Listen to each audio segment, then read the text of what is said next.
De retour avec vous. Le 27 mars dernier, le ministre de la Justice, Simon Jolin Barrette, a déposé un projet de loi qui vient mettre en place l'union parentale.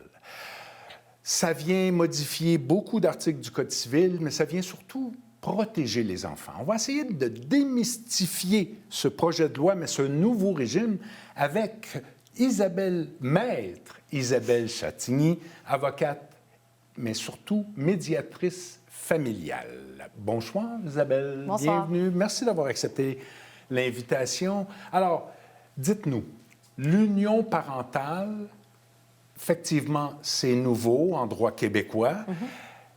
Et je pense que c'est le fruit d'une longue réflexion depuis le fameux procès Éric contre Lola. Oui, effectivement. En fait, c'est à l'époque, Éric contre Lola, c'est un dossier qui a été jusqu'à la Cour suprême. Puis à ce moment-là, il y a eu une conclusion à l'effet là, que les droits des conjoints de fait n'étaient pas équivalents aux droits des conjoints mariés. Mais la Cour a quand même envoyé un message là, aux législateurs en mentionnant que ce serait peut-être intéressant de prévoir quand même un régime pour les conjoints de fait là, qui ont des enfants. Et ça, évidemment, le tribunal ne crée pas de loi. Donc, Exact. Ils ont demandé au gouvernement d'agir. Ailleurs, au Canada, je pense que j'espère que les gens vont comprendre, c'est la common law. C'est prévu, ça. Les droits entre conjoints, c'est plus solide ailleurs. Bien évidemment, moi, je pratique uniquement au Québec, mais à ma connaissance, effectivement, il y a quand même des dispositions qui seraient prévues là, pour les conjoints de fait. Mais à tout événement, là, au Québec, ce n'était pas le cas. En fait, la dernière réforme du droit familial a eu lieu en 1980. Il y a eu quelques modifications depuis, mais quand même,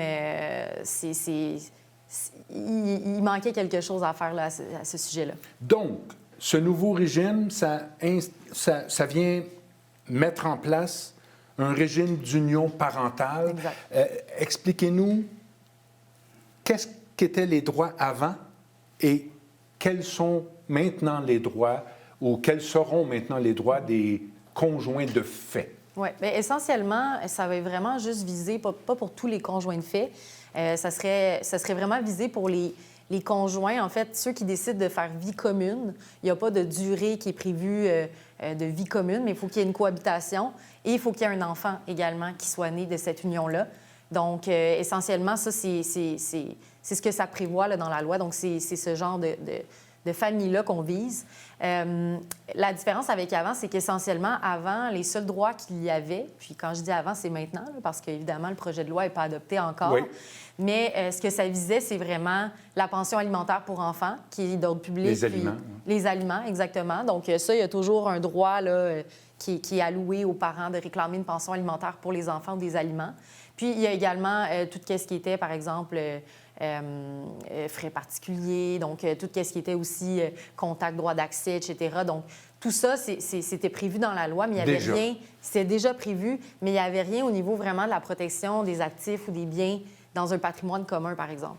Or, donc, si ce régime-là, si le projet de loi va être adopté, je présume qu'il va être adopté, qu'est-ce qui vient mettre en place? Là, vous avez dit, ce n'est pas pour tous les conjoints de fait. Il doit y avoir un enfant. Quels deviennent les droits maintenant? Bien, en fait, ce qui est prévu essentiellement, c'est un mécanisme qui est assez semblable au patrimoine familial. En fait, pour les conjoints mariés, en ce moment, ce qui existe, c'est qu'il y a un régime d'ordre public et d'office qui est le patrimoine familial. Puis ça protège certains biens qui sont accumulés pendant le mariage. Là, pour l'union parentale, ce qui est prévu, c'est vraiment, on vise les résidences familiales. En fait, la résidence principale familiale. On ne vise pas les chalets ou les résidences secondaires. On vise les véhicules utilisés par la famille puis les meubles. Donc, la différence avec le régime du patrimoine familial, c'est que le patrimoine familial prévoyait en plus les régimes de retraite, les fonds de pension, les résidences secondaires? Les résidences secondaires également, puis les droits accumulés dans les régimes de retraite du Québec. Là. Donc, est-ce que le projet de loi, donc, je ne veux pas dire qu'il est limité, là, mais il va moins loin, est-ce qu'il aurait dû aller plus loin?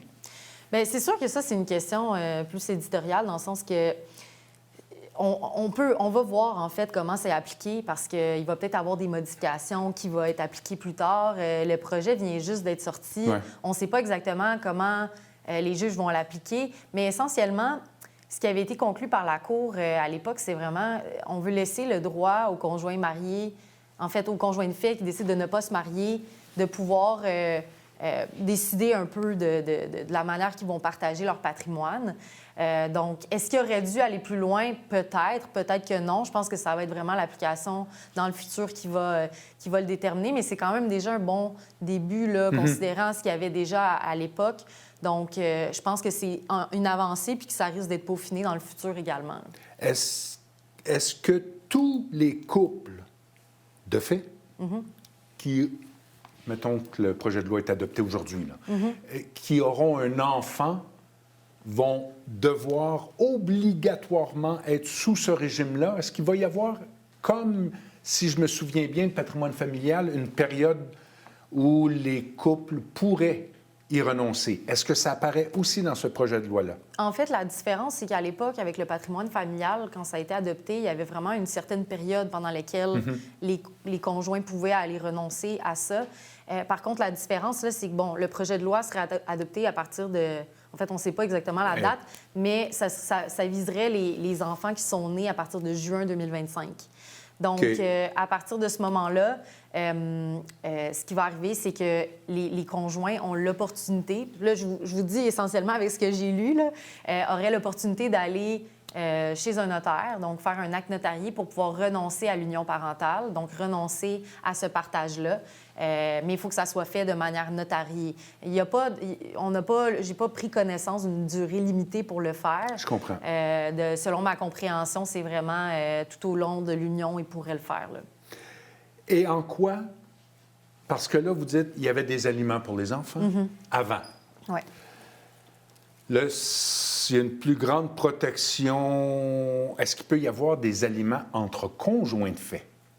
Pas à ce que, selon ma compréhension là, du projet de loi, il n'y a pas d'aliments qui sont prévus. Okay. Il y a un régime de prestations compensatoires qui est prévu par contre. Ça, c'était pas existant à l'époque, mais il y avait quand même une interprétation là, de la common law, donc des autres provinces justement, qui appliquaient le principe d'enrichissement injustifié. Il l'appliquait justement aux conjoints de fait également. Donc, il y avait ce recours-là qui était possible. Parce qu'il n'y avait pas quelque chose dans ce sens-là, dans le procès d'Éric contre Lola, une somme globale ou compensatoire? Il n'y avait pas ça dans ce... Oui, à mon souvenir, effectivement. Ouais. Mais essentiellement, là, la question d'enrichissement, à mon souvenir, là, je ne pourrais pas vous dire exactement si ça avait été accordé ou non, mais c'était quand même appliqué, mais il n'y avait pas de mécanisme de calcul exact ou précis pour ça. Là, il y a vraiment la prestation compensatoire qui est essentiellement le même processus que pour les conjoints mariés. Puis là, c'est légiféré, là, donc ça serait dans le Code civil à partir de l'adoption du projet de loi, essentiellement. Plusieurs commentateurs, et je l'ai dit en introduction, on veut aussi protéger les enfants. Dans quelle mesure ce nouveau régime d'union parentale va protéger les enfants? Oui. Bien, en fait, je pense de plusieurs façons quand même, parce que, bon, une des façons, c'est que la résidence familiale serait protégée essentiellement. Donc, de un, il y aurait des droits pour un parent qui ne serait pas nécessairement propriétaire de l'immeuble, là, de pouvoir avoir des droits sur cette résidence-là. Mais il y a aussi une possibilité là, de pouvoir conserver, par exemple, un droit d'usage de la propriété au moment de la séparation, ce qui était quand même appliqué dans la jurisprudence auparavant, mais ce n'était pas codifié, encore une fois, ce n'était pas légiféré. Donc là, il y a vraiment une protection qui est claire, qui est prévue dans la loi. Et donc, également... non sujet à la subjectivité de tout le monde. Là, c'est clair, mais reste qu'il y avait quand même un courant jurisprudentiel qui le faisait. Mais là, c'est vraiment clair là, dans la loi, selon le nouveau projet. Puis, il y a également quelque chose que je trouve quand même très bien, là, puis je pense qu'il était vraiment manquant auparavant, c'est la question successorale aussi. Donc, au niveau de la dévolution successorale, là, on ajoute les conjoints de fait pour pouvoir hériter là, au moment du décès d'un des conjoints. Donc, ça, je pense que ça protège les enfants au final parce que, évidemment, ça met peut-être moins d'embûches là, pour justement conserver la résidence familiale, donc pour plein de questions comme ça. Puis je pense que les enfants vont en bénéficier de ce régime-là, tout à fait. Vous faites quand même beaucoup de droit familial. Je ne sais pas si vous avez eu l'occasion d'en parler avec certains clients-clientes, mais si ce régime-là existe, c'est parce que, justement, au Québec, on a décidé de laisser un peu le mariage, et parce que c'est vraiment, principalement ici, qu'il y a... Est-ce que je me trompe si je dis que c'est au Québec qu'il y a le plus de conjoints de fait en proportion d'ailleurs? Saviez-vous ça? Si, Bien, honnêtement, je ne pourrais pas vous dire le pourcentage. Moi, je peux vous dire que, quand même, dans ma pratique, je vous dirais qu'il y a encore des divorces qui sont faits, il y a encore des conjoints qui sont mariés, mais effectivement, probablement qu'il y a une majorité de conjoints de fait versus les conjoints mariés. Il y en a encore, mais je pense qu'il y en a moins, effectivement. Dites-moi, on a parlé de la renonciation, là, puis il y a quoi qui... Est-ce que parce que ce ne sera pas un avantage, là, je sors un peu du sujet, si vous me le permettez, les femmes violentées, est-ce qu'il y a une mesure de protection pour s'assurer que toute renonciation est donnée de façon libre et éclairée? Pas expressément. Là, pas expressément dans la loi. Pas à la lumière du projet de loi. Par contre, moi, je suis d'avis que ce qui pourrait être intéressant, c'est vraiment préalablement à une renonciation qui serait notariée, qui ait soit un cours, une médiation qui soit obligatoire pour peut-être donner de l'information pour savoir à quoi on renonce. Puis j'ai entendu d'autres confrères, de consoeurs en parler, puis je trouvais ça vraiment intéressant, là, ce volet-là, qui permettrait justement de s'assurer d'avoir un consentement libre et éclairé avant de signer. Mais néanmoins, je pense qu'au final, quand on compare avec le pourcentage de gens qui vont faire des clauses d'indivision ou des contrats de mariage, c'est quand même assez limité, je pense, la population qui vont décider de le faire. Puis on ne peut pas le savoir à l'avance, quel va être le taux de popularité, disons, là, d'une mesure comme ça. Mais je serais surprise là, que ça soit utilisé à outrance. Rapidement, c'est une bonne nouvelle, ça, hein? Oui, tout à fait.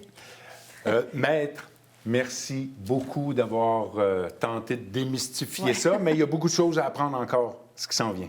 Tout à fait. Merci beaucoup. Merci. Nous, merci beaucoup. Je vous remercie de votre présence. Je vous aime et je vous vois dans une semaine. Au revoir.